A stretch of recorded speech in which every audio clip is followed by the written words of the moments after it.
Hi, magandang araw po ulit sa inyong lahat for our third reading of the day. Tingnan naman po natin kung ano po ang makikita natin sa ating third reading of the day today.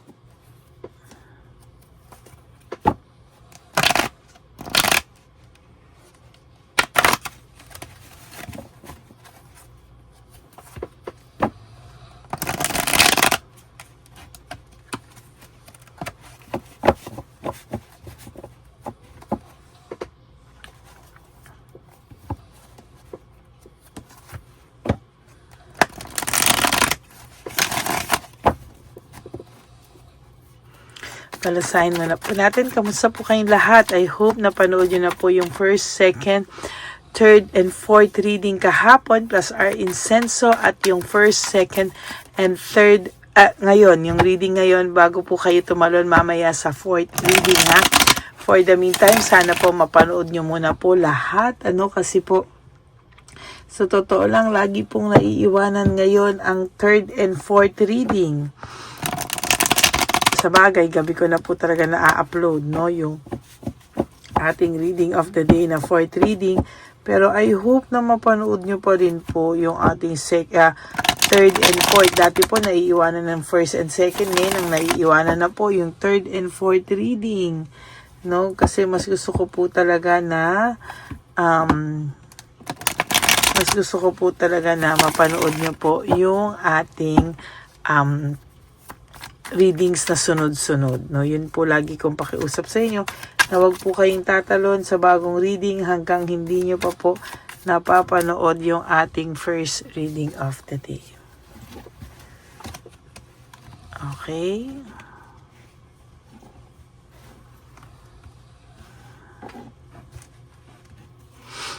One, two, three, 4, 5, 6, 7, 8, 9, 10. Isa pa po.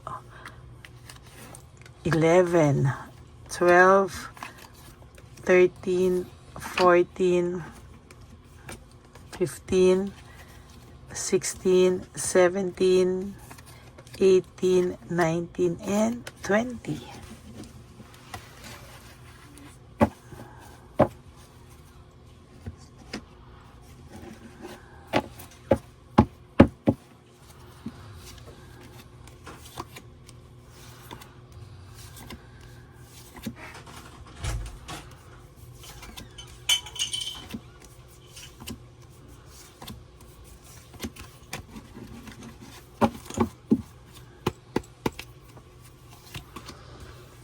Happy memories, wow, As of this very moment, naiisip niya po yung inyong magandang pinagsamahan, Lagi pong nagre-replay sa kanyang utak ngayon yung inyo pong magandang pinagsamahan at hindi po nawawala sa kanya yan ngayon. Kasi naiisip niya po simula nung nawala ka daw po sa kanya, wala na po siyang nakukuhang same support na nakukuha niya nung kayo pa, Parang ang nakikita niya po ngayon ay panay conflict po kung nasaan po siyang sitwasyon ngayon. Siya po ay puros conflict, At hindi po natin siya masisisi kasi talagang magulo po ang kanyang buhay sa ngayon, Ay, nako.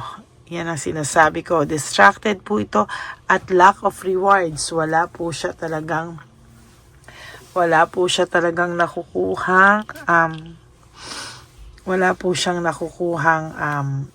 rewards at talagang gulong-gulo po ito sa kanyang buhay. Talagang meron po siyang financial problem, distracted po siya mentally and emotionally, Sabi ko nga po sa inyo, lalo na po sigurado ko pag matutulog na to, talaga pong siya ay nakakaramdam ng matinding lungkot, Naiisip niya po yung teamwork, collaboration niyo nung kayo pong dalawa ay magkasama pa, At tama ka po, hindi po nakasindi ang ilaw natin, ang ating kandila, Nakalimutan ko po Sobrang excited ko po sa inyo.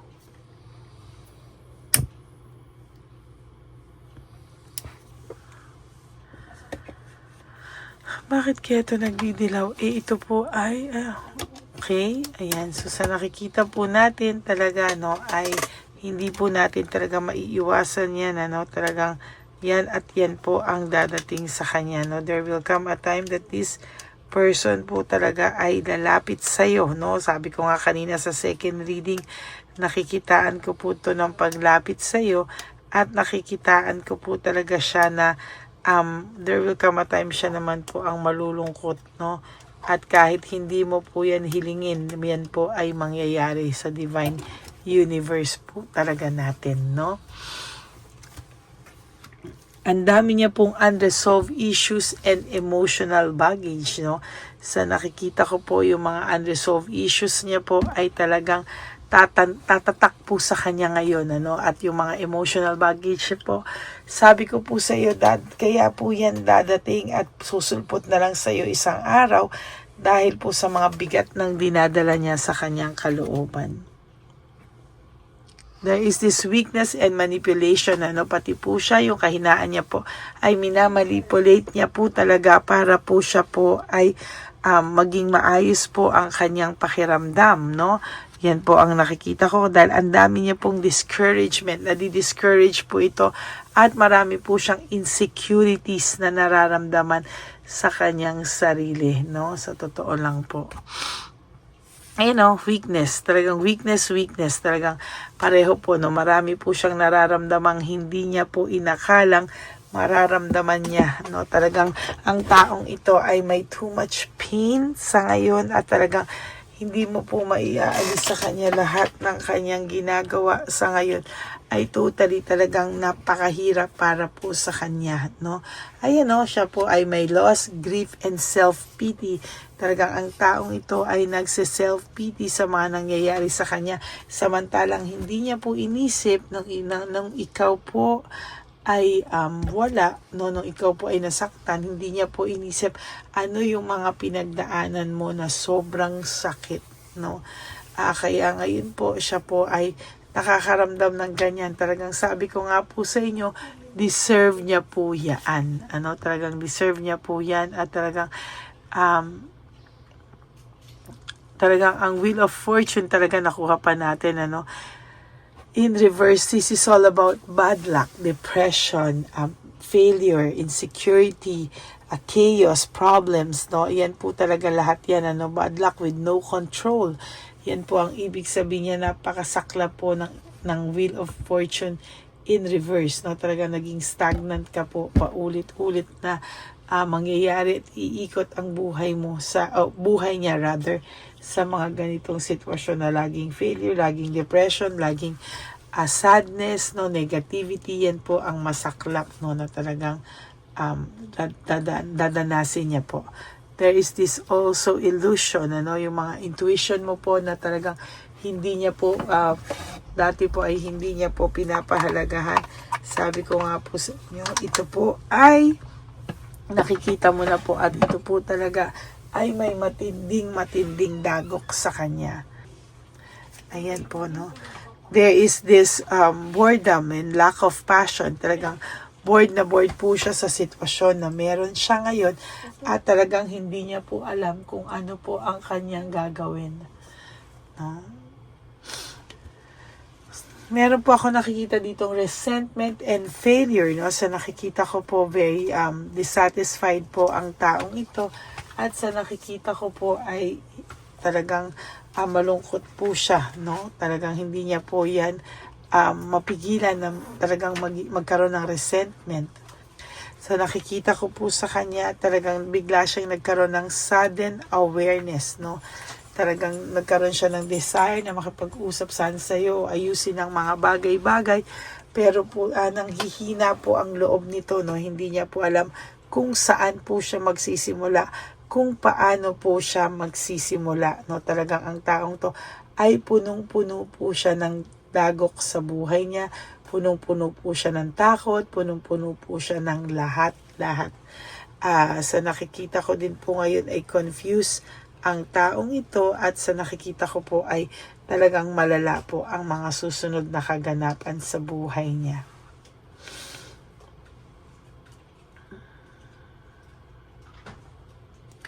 Holding on and fear of change, no? So nakikita ko talagang nag-hold on to ng matindi, no? Iniisip niya na sana, no, wag kang makamove on sa kanya, na sana maayos niyo pa, no? Wag ka muna magkaroon ng iba at sana daw ay mapatawad mo pa siya, no? Pero sabi ko nga, ang taong ito ay nakakaramdam ng matinding dagok din, ano? Talagang sabi ko sa iyo, there will come a time na itong person na ito ay mahihirapan, no? Mahihirapan ito talagang sa mga susunod na kaganapan sa buhay niya. Kaya nanaisin ito talagang makausap ka para lumamig at gumaan po yung kanyang pakiramdam, no?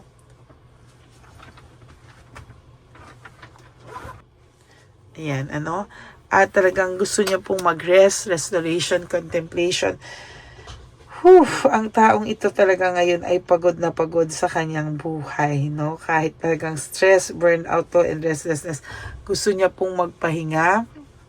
Gusto niya pong ipahinga ang kanyang kalooban. Gusto niya pong pahinga ang kanyang isip. At talagang sa nakikita ko ay talagang sa mga susunod na pagkakataon, ito po ay talagang lalong mapapagod. Bakit? Kasi nabunot ko po ang Tower, no? Oh my God, pinakamalas na card po yan sa ating tarot card, no?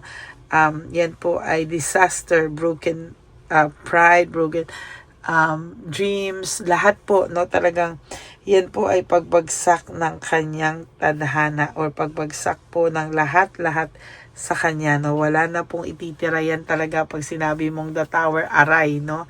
Talagang hindi niya po mababalanse ang lahat, magiging very disorganized ang buhay niya, very magulo, and talagang for your last card, makakaranas po siya ng lack of resources, very unstable financially, mentally, emotionally, no?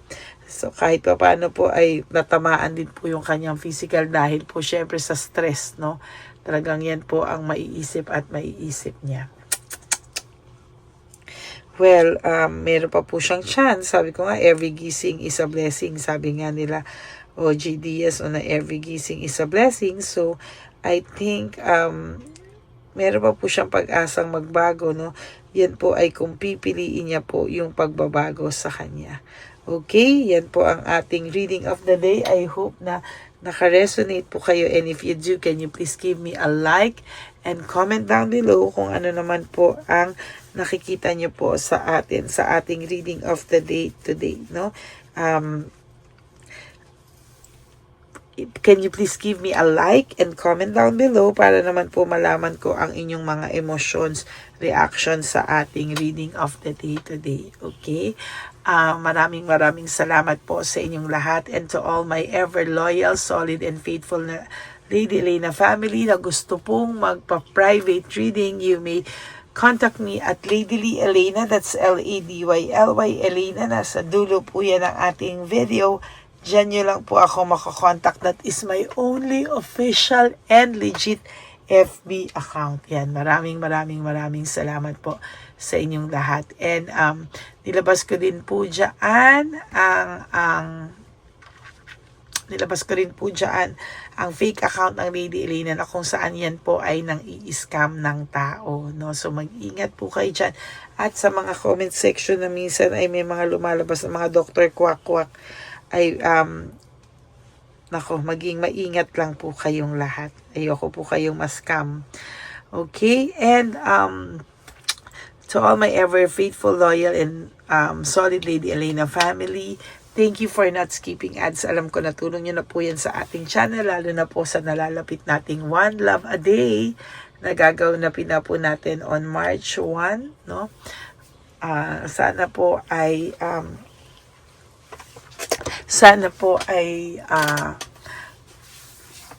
wag niyo po i-skip yung ads, at if meron pong gustong magbigay na super thanks for this video, I would really appreciate that from the bottom of my heart. Okay?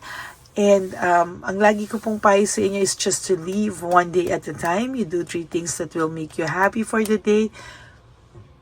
Prioritize yourself, make yourself happy, forgive yourself, and also be grateful that we are still alive, na may chance pa po tayong baguhin ang ating mga pagkakamali sa ating mga sarili, sa iba nating kapwa-tao, at always choose to love yourself, because self-love is still the best love of all. And you have to also realize that life is so short. Don't make it shorter by stressing yourself from all the pains and heartaches na binigay sa inyo ng kahapon. Just surrender everything to the divine universe and just let go and let God write your life and love story.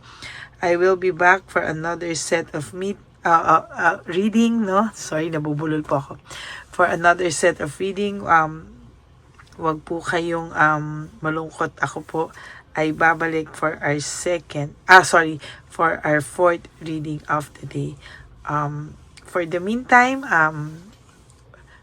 pwede din naman po akong mag-bonus reading, no? Kaya, kayo na po ang bahala, no? Manood ng mga hindi nyo pa po napapanood na episodes, no? So, sana po ay bago po kayo tumalon dito, ay mapanood nyo muna po yung mga hindi nyo pa po napapanood, like yung first, second, lalo na po yung third and fourth kahapon, at yung ating first and second reading bago po kayo tumalon dito sa ating third reading of the day. Okay, God bless you all, and I love you all from the bottom of my heart.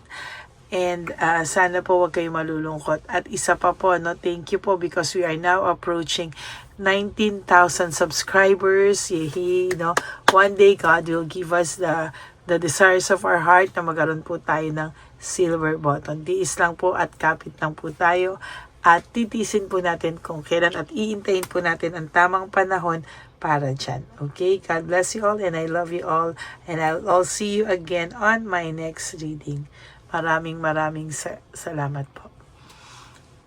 Okay, update po, may nagpanggap pong subscriber natin na siya po ay magpapahula sa fake na Lady Elena, kaya ayan, hinihingan po siya na $80, at ang cell po niya ay nabigay at nakuha. Ang pangalan niya po sa cell ay Julian Albert, no? Siya po ay may cell account din, kaya mag-iingat po kayo.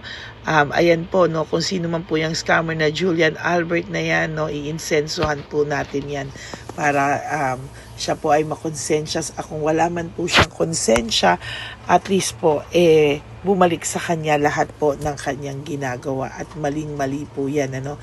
Basahin niyo po lahat yan, makikita niyo po, ayan po ang cell number niya, at Julian Albert na yan, ano, para po talagang mai-report din po natin yan na siya ay gumagamit ng cell account na Julian Albert. Mag-ingat po kayo. Ayan po yung number niya, ayan po yung pangalan niya. Huwag po kayong magpauto. Nakita nyo naman po, no, napakalayo po ng pangalan ko sa pangalan ng pinagsesendan nyo po ng account o ng pera. Kaya mag-ingat po kayo at beware sa scammer na to. At talagang ayan po, pinost ko po ang kanyang pangalan dito para maging babala po sa inyong lahat. Maraming salamat po. At mag-ingat po kayo, pakireport po ang page na yan, ang messenger niya na Lady Elena. Maraming salamat po, and God bless you all. Ayan, sa susunod po makikita niyo yung account niya na ire-report niyo. Salamat po na marami. Magandang gabi po ulit sa inyong lahat. Ako po ay muling nagpapaalala sa inyo na mayroon pong lumalabas sa FB at Messenger account na fake account po, no, nang hihingi po ng $25 through PayPal, at hindi po yan totoo. Huwag po kayong maniwala dyan. At pag sinabi mo po na gusto ko pong marinig ang boses nyo or makita kayo, ang sasabihin po ay magbibigay kami ng link, buksan mo yan, at pagkatapos ay makikita mo ako. Huwag po kayong maniniwala dahil yan po ay hindi totoo. Yan po ay isang malaking scam na pag binuksan nyo po ay mahahack po lahat sa inyo. Mahahack po ang inyong mga personal details. Lahat ay mahahack. Ako po ay nalulungkot na ito po ay nangyari, ngunit sa talagang may mga tao pong masasama at may mga tao po talagang hindi makatiis na hindi gumawa ng masama sa ibang tao. Pero maging aware po sana kayo, tulungan niyo po ako, i-report po natin yung fake na yan at sa FB para siya po ay mawala na at wala na po siyang mabiktima pa. No? Nandyan po lahat ng details at maraming salamat po sa inyong lahat. Maraming salamat po sa inyong lahat at mag-iingat po kayo.